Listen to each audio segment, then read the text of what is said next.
Uma inteligência artificial com a voz da Scarlett Johansson e que te compreende profundamente. Qual o solteiro solitário que não se apaixonaria, hein? Em um mundo de bonecas reborn, onde afetos artificiais tomam o lugar das complicadas relações interpessoais, esse filme se torna cada vez mais profético. Mas o que a gente quer do mundo? A ternura aconchegante de uma máquina ou o amor real de um ser humano? Dirigido por Spike Jonze, Her é um dos filmes que ficaram meio abaixo do radar, mas que retratam como poucos o espírito do tempo quando o assunto são as relações pessoais. E é sobre ele que a gente vai falar hoje no Cine Quinto. Corta!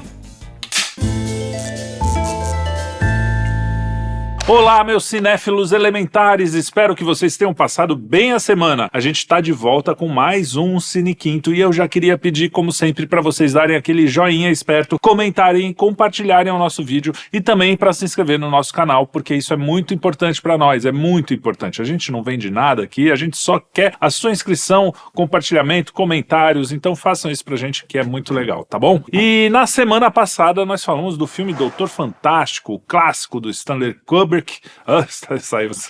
o clássico do Stanley Kubrick, e ainda vou falar mais do diretor, tá? Porque o Kubrick é um monstro e a gente tem muito assunto pra falar com ele, coisas super atuais, enfim. E eu nem falei muito a história dele, né? Então a gente pode falar em próximos programas. Mas aqui vão os comentários que eu destaquei desse último. A Lu, que é o @oshoa5500, ela diz o seguinte: você coloca as coisas de forma leve e bonita demais. Isso não é só um elogio, tá? Eu já vou explicar por quê. E o Ana Flávia Blumenau, ela disse também: adoro suas análises, mesmo tendo uma visão diferente sobre outros assuntos. Respeito mantido, discordância intacta e admiração inabalável. Por que eu pus esses dois comentários? Porque não é só uma questão de falar, nossa, como eu sou legal e não sei o quê. É porque eles realmente me deixam muito contentes, porque eu venho aqui no Cine Quinto pra gente também falar um pouco de coisas mais leves do que essas coisas da política que a gente fala aqui no Estúdio Quinto Elemento e tal. Então, uma das coisas que eu gosto de ouvir é que fala, pô, você fala de um jeito leve, bem-humorado, que a gente discorda de você, mas a gente assiste mesmo assim, porque esse diálogo que é importante, tá? A gente não precisa concordar em tudo. Aliás, a gente recebeu também aqui em off, eu não anotei o nome da mocinha, mas eu vou responder direto pra ela.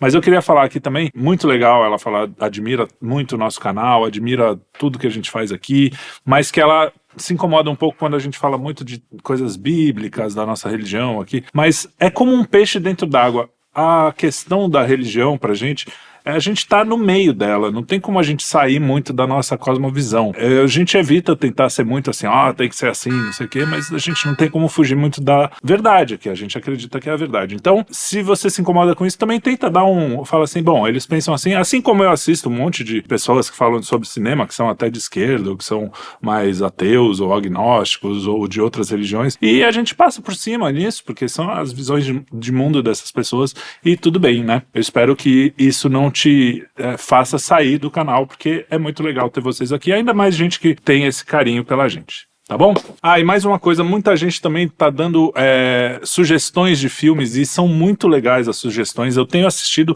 a maioria, sempre que eu posso eu assisto. E quando eu não falo aqui é porque eu tento colocar as coisas de acordo com algum tema que a gente falou na semana, ou algo que está acontecendo mesmo no mundo, ou no Brasil, enfim. Mas são filmes que muitas vezes eu assisto, muitas vezes eu até gosto, mas não coloquei aqui ainda, mas estão ali na fila e provavelmente uma hora ou outra eu vou acabar falando aqui com vocês, tá bom? Então vamos lá para o filme, né? Recentemente, uma jornalista do New York Times escreveu a coluna Men, Where Have You Gone? Ou seja, Homens, cadê vocês? Em que ela dizia que os homens estavam sumindo, né? Por isso que eu escolhi o Her, né? Que eu não sei se traduziram para ela, mas aqui traduziram?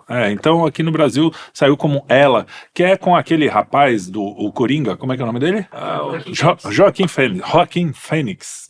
Então é um filme que meio lado B, assim, eu não sei, eu não ouvi muito as pessoas falarem. Tem gente, quem gosta de cinema sabe, tal, conhece, mas é um filme meio lado B, mas que eu acho que tem muito a ver. Esse assunto a gente tratou no programa Quinto Elemento de domingo passado, né? Que é essa coisa que a jornalista falou, onde estão os homens, né? Por que os homens sumiram? E o link tá aqui na descrição, tá? Então você pode assistir o nosso programa depois.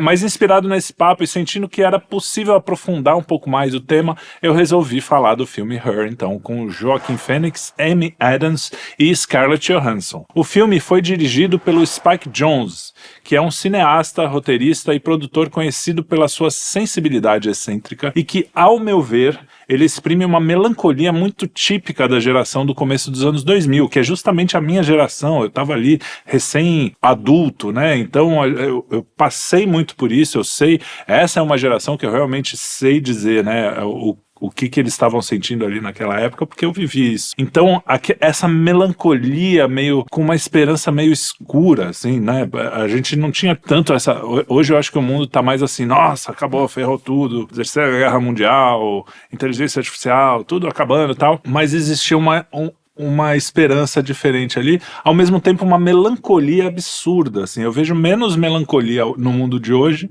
engraçado isso, não sei se é porque eu me converti também, mas eu vejo menos melancolia no mundo de hoje do que naquele começo dos anos 2000, principalmente no cinema e nas artes, né? E o Jones, ele começou Spike Jonze, né? Ele começou a sua carreira dirigindo videoclipes icônicos, que também era uma coisa muito dessa época, entre os anos 90 e começo dos anos 2000, né? Porque tinha MTV, não tinha internet, YouTube, então a gente via os clipes pela TV. E eles chamavam diretores enormes para dirigir esse filme. Então, os caras de começo de carreira faziam um esforço para fazer uns baita clipes, né? Para chamar a atenção e virarem diretores de cinema. E esse foi um caso. Um deles é o da banda Wax, que é só um sujeito pegando fogo em câmera lenta, do começo até o fim do clipe.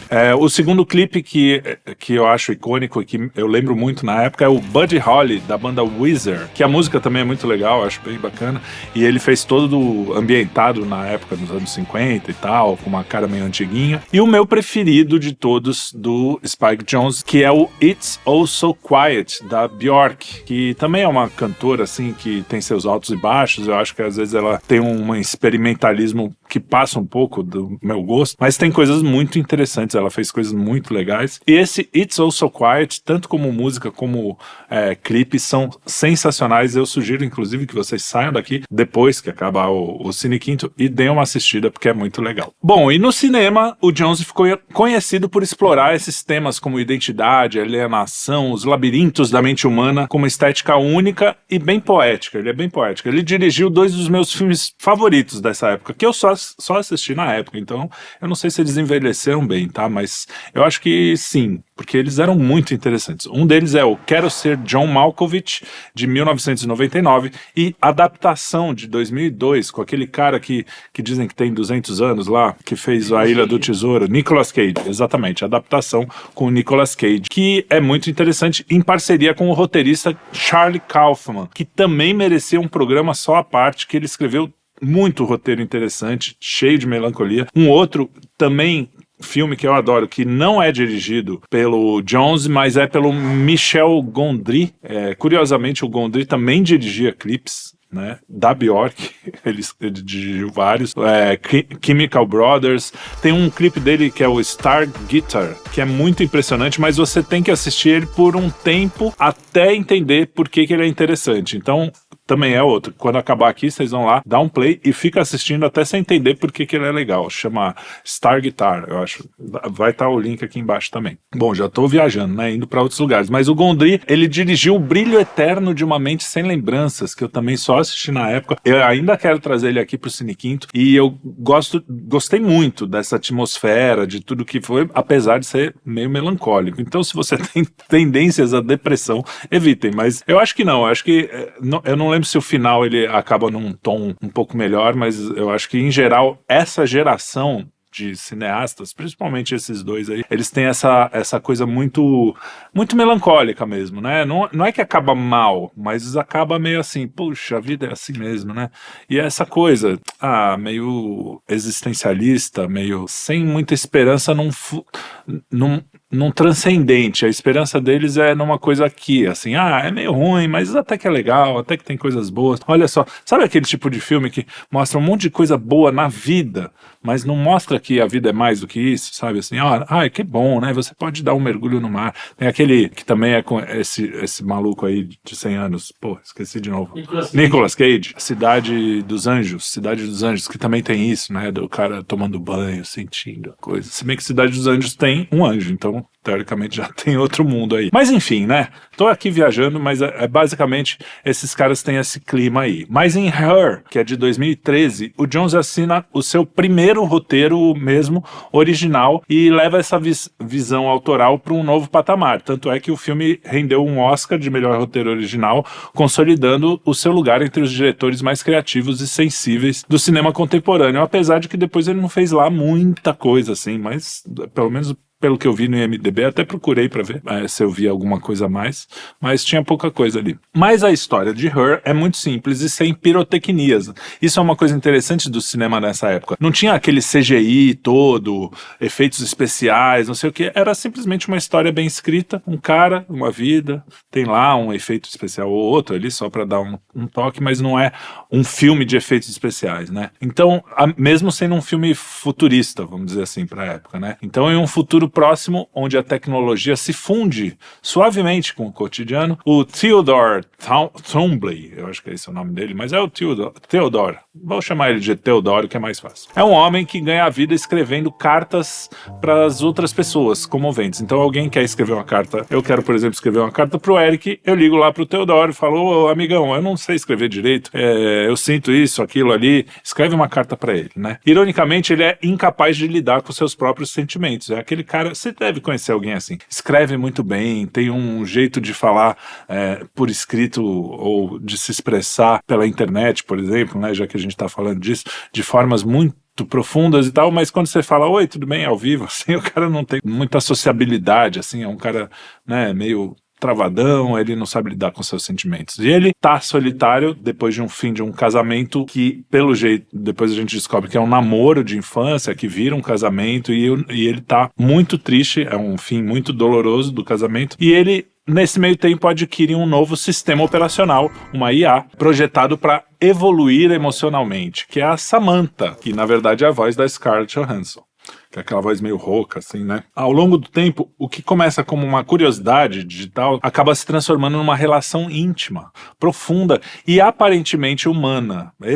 O aparentemente é a chave aí, tá bom? Porque a Samantha não tem corpo, mas tem voz. Ela tem humor, tem um desejo crescente de experimentar até a vida. E os dois se apaixonam. Eu vou colocar aspas, porque na verdade quem se apaixona é ele, porque uma máquina é incapaz de se apaixonar. Mas até que ponto é real um amor que não se pode tocar, né? Bom, o problema deles, aparentemente, é o fato de eles não poderem se tocarem, mas existe um problema anterior muito mais profundo. O amor é uma coisa que exige duas pessoas, né? O amor real é impossível entre uma pessoa e uma máquina, por mais que a emulação seja perfeita, né? Pro cara que tá lendo ali, a pessoa que tá lendo o que a máquina tá dizendo, parece uma pessoa ali atrás, até porque a gente tá acostumado a ver as pessoas por trás da tela, né? Alguém escrevendo, mas não é. A máquina nunca vai sentir aquela dor espiritual que você sente quando você perde um amigo, ou quando você perde uma namorada, no caso, né? Uma pessoa, ela sente de verdade, um sistema operacional, ele, por mais complexo que seja, vai ser sempre uma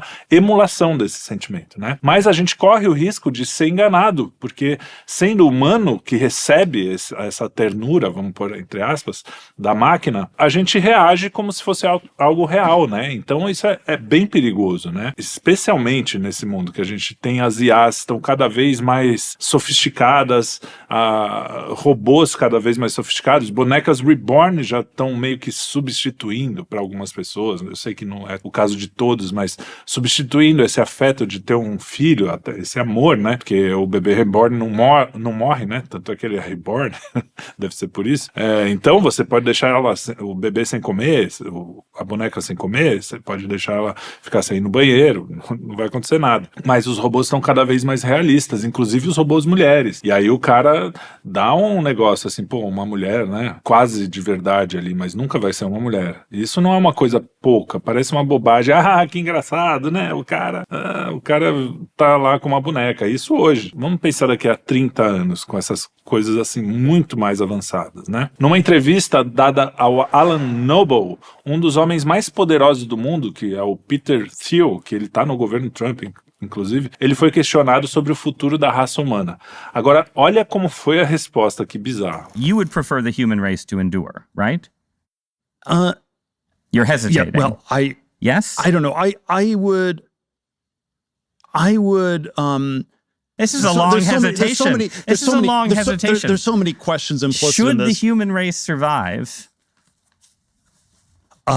Yes. Okay. But I also would I also would like us to radically solve these problems. Right. And so, it's always, I don't know, transhumanism is this, the ideal was this radical transformation where your human natural body gets transformed into an immortal body. Bom, o Thiel é cofundador da Palantir Technologies, uma empresa voltada à análise de dados e inteligência artificial, e é usada por governos e agências de inteligência que usa técnicas avançadas de IA para rastreamento de padrões. Então você imagina, é muito poder para alguém que tem essa visão mais tecnocrata do ser humano, né? Ele não tem uma visão, vamos dizer, cristã, porque é a visão verdadeira. Desculpa aí a mocinha que reclamou, mas é a visão verdadeira sobre o que é ser humano, né? O que é, o que significa ser um humano. E ele tem essa visão de que, não, é só o cérebro que está dentro do cérebro, que se eu passar para uma outra máquina, ele vai continuar sendo um ser humano. E aí a coisa começa a complicar, né? Como você pode ter assistido nos Geoeconomia aqui, que são os programas do Arthur Machado, tem duas forças na América do Trump, né? Uma mais tecnocrata, que é o Elon Musk, esse Peter Thiel e tal, e outra mais populista, mais conservadora, que é o pessoal mais nacionalista do Steve Bannon, que eu me coloco mais desse lado do Steve Bannon aí, porque essa última me deixa um pouco preocupado, que elas têm uma visão muito até demoníaca sobre o que é transcendente, né? Isso nem é modo de dizer, porque quando você vê a serpente promete para Adão e Eva, sereis como deuses, e eles pensam isso, o questionamento de fundo do filme Hair é bem esse: as máquinas podem ser pessoas com que você vai se relacionar. A relação do cristão com Deus é uma relação pessoal. Entre a minha relação com Jesus ou deveria ser, a gente tenta que seja, uma relação pessoal entre duas pessoas, né? E se você tem uma relação com um robô, e esse robô depois pode ser a sua vida eterna, porque você vai downloadar todas as suas memórias, né? Em forma de dados, será que você ainda vai ser você, né? Então a pergunta central, tanto pro Peter Thiel quanto para que o filme faz quem é o você? Quem é esse você? Quem é essa pessoa, né? E aí eu tô aqui, já vou avisando, antes que alguém reclame, eu não sou filósofo nem nada, eu sou só um carinha que assiste filme e fico aqui comentando as coisas que vêm na minha cabeça, tá? Então, se tiver um erro de filosofia, eu até fico feliz se você comentar e falar, você falou bobagem, vai lá, comenta aqui embaixo que eu falei alguma bobagem. Mas a minha percepção das coisas é mais ou menos essa, meio intuitiva, tá bom? Então, a pergunta é isso: quem é você? Qual é a pessoa, né? Quem é a pessoa, Felipe, que se apaixonou pela pessoa, Karen, e que depois casaram, viraram uma só carne, né? A Karen é minha esposa, pra quem não sabe. E viraram uma só carne e que tem uma relação que é diferente e sempre vai ser diferente, e já seria diferente, do Felipe com uma máquina, né, com um sistema operacional. Bom, vamos então para o filme, finalmente. Depois desse grande preâmbulo filosófico, o filme começa então com o Theodore olhando para a tela e fazendo uma declaração. Você acha que ele está se declarando para alguém, mas é estranho porque ele diz que está fazendo 50 anos de casado, e o cara não tem idade para ter 50 anos de casado. Então a gente descobre que ele estava lendo uma carta que ele mesmo escreveu para uma pessoa que estava fazendo 50 anos de casado, de uma para outra, que não tem nada a ver com ele, que ele mal conhecia, que só sabia a história. E é engraçado que a carta é uma coisa meio obsoleta, né? É o equivalente, vamos dizer, mais humano também, do e-mail, né? Que é uma coisa mais analógica. Então ali, quando ele tá com aquela carta, ele é a consciência falando através de uma outra consciência. Ou seja, o cara que deveria escrever a carta para a esposa de 50 anos, na verdade ele está transferindo essa consciência para o outro que não sabe exatamente o que ele está sentindo e está emulando esse sentimento para falar através dele com a outra pessoa. E aí, sei lá como é que isso funciona depois entre eles. Então ele trabalha nesse lugar em que as pessoas pagam para ele escrever carta para as outras pessoas. É uma espécie de Cyrano de Bergerac moderno. Cyrano era aquele narigudo que escrevia textos para a amada dele, esqueci o nome, e um cara bonitão lia. E ela se apaixonou pelo bonitão, mas depois descobre que, na verdade, ela estava realmente apaixonada pelo Cyrano. Não sei se a história é exatamente essa, porque eu li quando era moleque. Então, mas o Cyrano escrevia a carta e quem lia era o outro, e isso que é o importante. Mas é curioso que mesmo quando o filme foi feito, né, lá em 2009, eu acho, 2000 e pouco, as cartas já eram obsoletas. Então não é uma coisa assim, não, na época as pessoas ainda escreviam. Muito pouca gente escrevia carta já. Hoje, ninguém, né? Meus filhos escreveram 2 ou 3 cartas na vida porque eu falei, vamos fazer tal, uma coisa quase curiosa. Ninguém mais escreve muita carta. Só que quando você está escrevendo uma carta ou um e-mail, que seja, é a sua alma falando para uma outra alma ali. São dois espíritos conversando. Quando você terceiriza, né, não faz muito sentido, a não ser em um mundo de aparências como o nosso, né? Então, o cara chega em casa, vai jogar videogame, faz sexo virtual, tudo é um mundo de aparência, não tem uma relação, uma conexão com alguém real. A única relação que ele tem é com a vizinha, Amy, que também eles gostam muito, ela é meio que namora, é casada com carinha, e eles têm uma relação boa lá entre os dois, de amizade, que se gostam muito. E a Amy também é essa outra atriz, que eu esqueci o nome, claro, porque eu sempre... Como? Amy Adams, que é muito bonitinha também. Ela tá até meio enfeiada no filme, mas ela é bonitinha. E aí a gente descobre que ele teve um relacionamento também, que ele foi casado, como eu falei, mas o relacionamento não deu certo, né?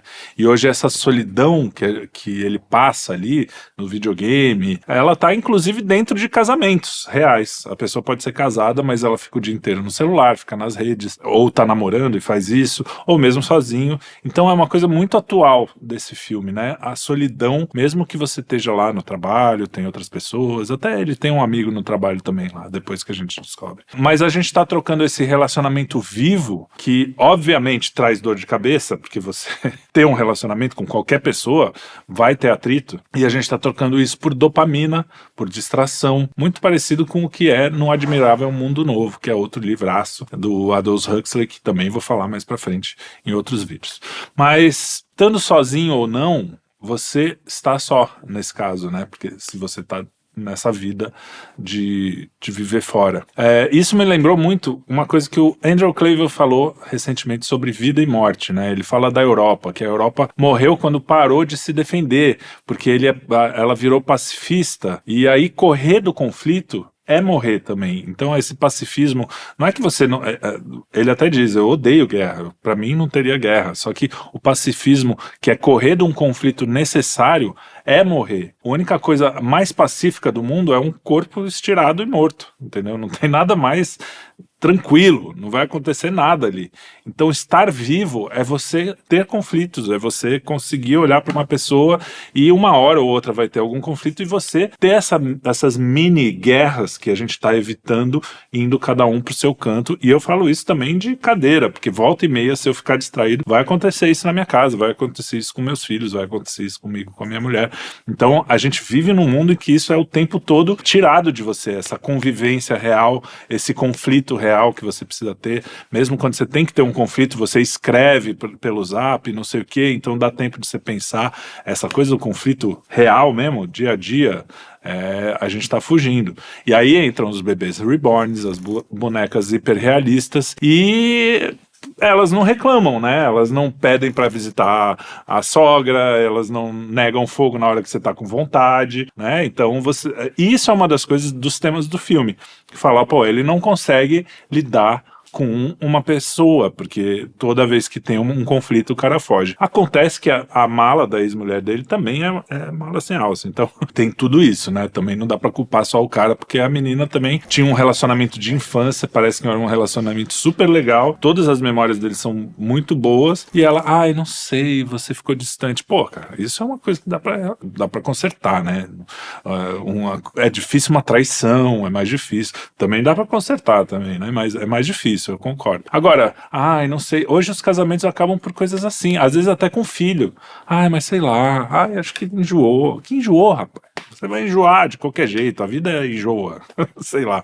Mas assim, você consegue redescobrir numa relação coisas que morreram ou que ficaram mais mornas e tal, mas você precisa lutar por isso. Aí é que tá. O pacifismo até das relações faz com que você pare de lutar e pare de viver, porque a vida é isso, viver é estar pelo menos viver aqui na Terra, né? Depois que a gente caiu, talvez no paraíso não seja assim, mas aí é outro assunto também. Bom, o sistema operacional lá, a mocinha, que começa até com uma voz de homem, ele começa com uma linguagem de computador, meio fria, e vai ficando cada vez mais humanizada, né? Aí é engraçado que uma das primeiras perguntas é a relação com a mãe, como é que é a sua relação com a sua mãe? E aí ele vai respondendo, no meio da resposta ela já entendeu tudo e já passa para a próxima, né? E aí aquela máquina vira a Samantha, né? E ela diz, eu evoluo muito com você, né? E o cara tá desesperado por conexão, né? E é isso que todo mundo quer desde sempre, né? Não é bom que o homem viva só, né? Não é assim.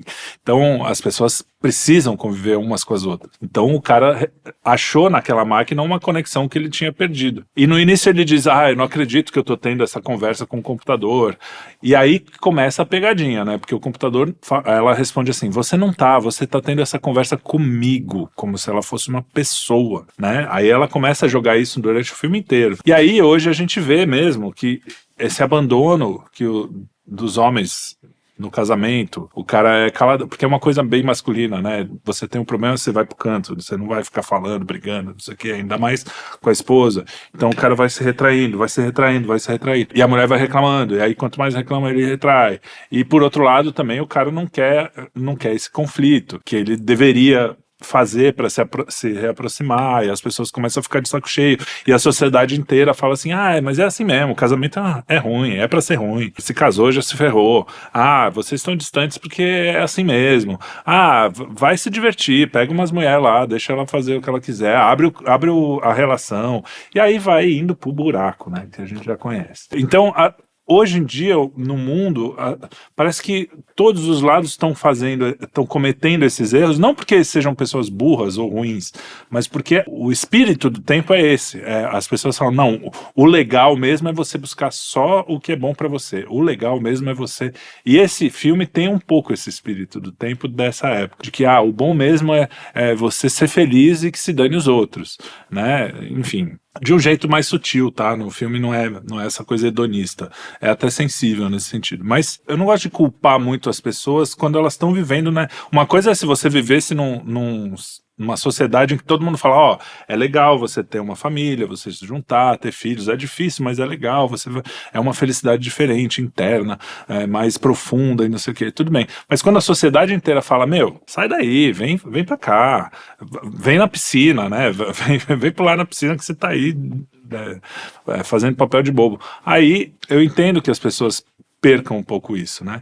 E eu acho que, conforme a gente falou do que a mulher falou no New York Times lá, as mulheres começaram a reclamar e os homens começaram a virar os red pill, que falam, não, a mulher só quer me ferrar. E a mulher fala, não, o homem é só um machista que quer o meu mal e não quer nem mais dormir comigo, nem me usar ele quer mais. Ela tá reclamando lá disso, porque ele nem mais usar quer. Bom, outra coisa que eu reparei, que eu vi até no meu filho, eu cheguei a falar pra ele, parar um pouco com isso. O cara usa fone o tempo todo, bicho. Ele fica o tempo todo com fone, porque aí ele começa a conversar com a mulherzinha lá, que não é mulher, né, que é o robô. E ele usa fone o tempo inteiro. Até tive esse problema em casa, porque meu filho também tava de fone o tempo inteiro. E o cara vai se afastando mesmo, né, das pessoas. Eu falei, não, agora você vai ficar sem fone quando estiver com a gente, você vai usar só quando estiver sozinho, sei lá, no ônibus, tá? Essas coisas, né. Aí tudo bem. Bom, e aí ele consegue um encontro com uma mulher real, que é a 13, quem assistiu o House, É a 13, que é uma mulher muito bonita, né? E aí, você vê, não é um cara loser que tá lá pegando só as mulheres feias, ou então as mulheres chatas. Não, é uma mulher bonita, interessante, bem-humorada.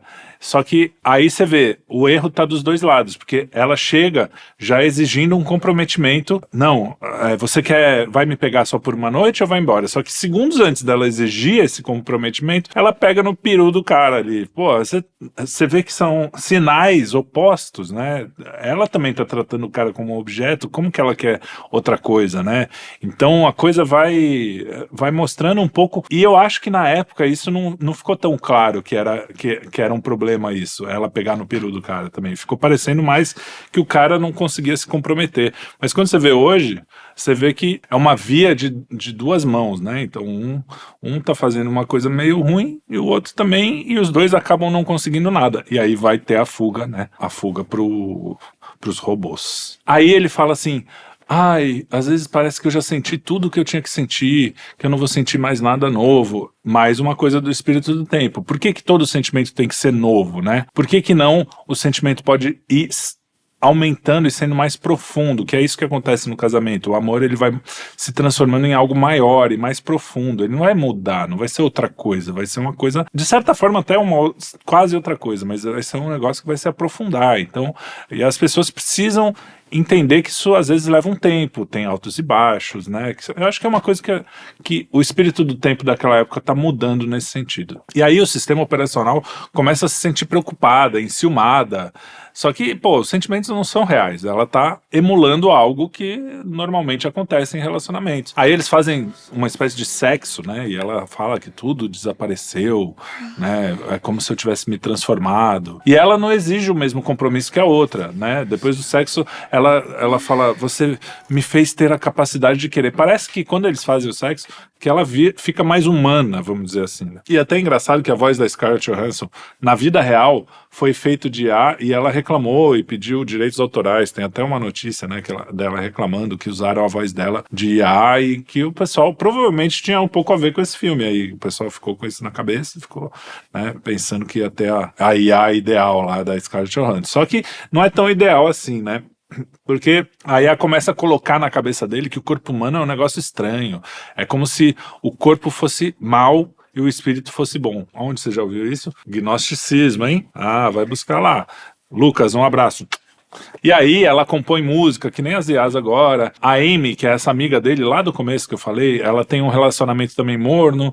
A IA começa a ter ciúme, e a Amy faz amizade com o iOS também, com um OS. E ela aprova o relacionamento dele, né? Uma coisa assim, de repente... No filme tem um pouco esse fundinho de que, no fundo ela pode até ser meio humana, né? É um sentimento, e sentimento tudo bem, como se um robô pudesse ter sentimentos. Mas durante o filme inteiro vai aumentando essa coisa de eu tive sentimentos, eu tive dúvidas, porque não sei, como se um robô pudesse ter isso. Aí ela começa a fazer DR, tipo assim, quase eu só acho engraçado, né, que você, não sei o quê, ela começa a ficar chata. E isso também é engraçado, porque nesse ponto é até legal, porque o cara vai e volta, ele não é aquela coisa assim, se fosse tudo perfeitinho, talvez ele nem se apaixonasse tanto, né? Porque o ser humano tem problemas, e isso faz a gente querer, né, se engajar mais numa relação.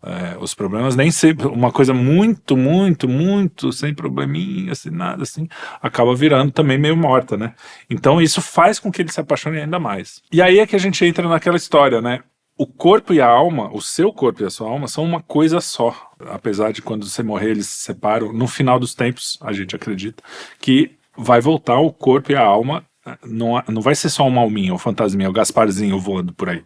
O corpo também. Então você não é só alma e você não é só corpo. E o corpo não é só ruim e a alma não é só pura e não sei o quê. Você pode fazer com a sua alma, você fazer dela uma coisa ruim, tanto é que tem os demônios, né?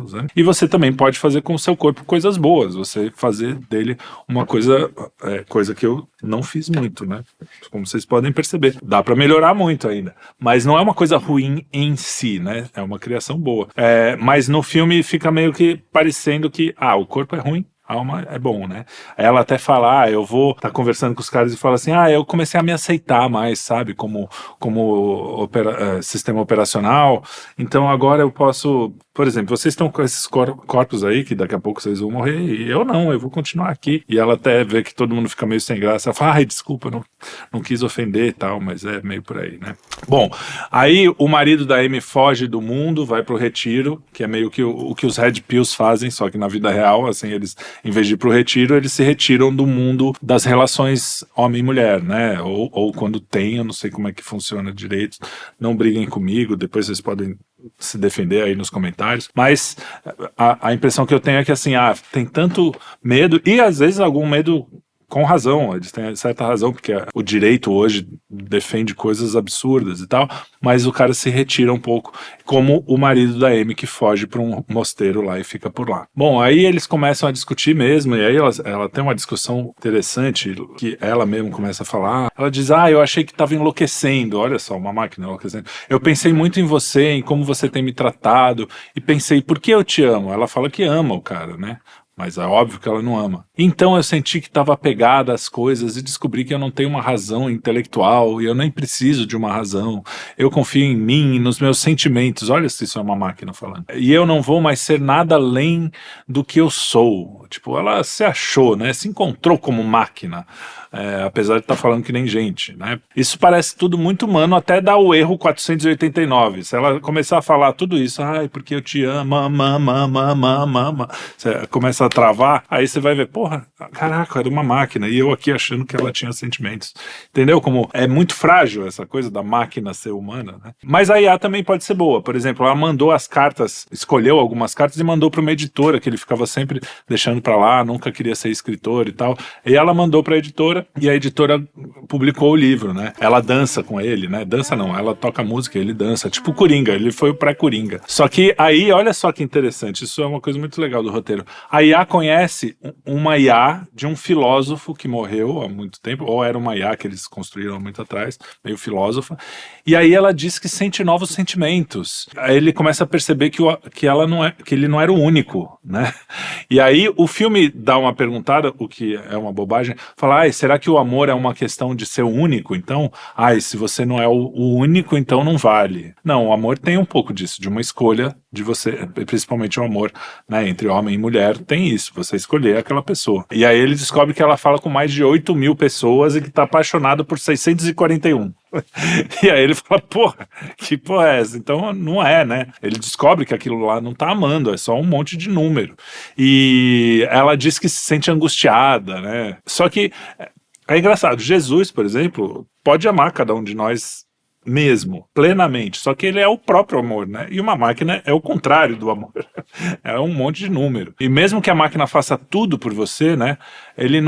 Ela não é alguém que é a sua carne, uma só carne, né? Então isso nunca vai dar certo, né? E se der certo vai ser sempre uma coisa artificial. E até, como eu disse, meio demoníaco. Então, tanto é que quando você bota duas IAs conversando, elas começam a falar numa língua louca. Não sei se vocês já viram isso. Teve um cara que botou duas IAs para conversar. De repente, eles começam a falar em código. Ou seja, ela ultrapassou o cara, né? Ela foi aprendendo tanto que ultrapassou o cara e ele já ficou meio chato pra ela. E aí o cara se sentiu o pé na bunda, né?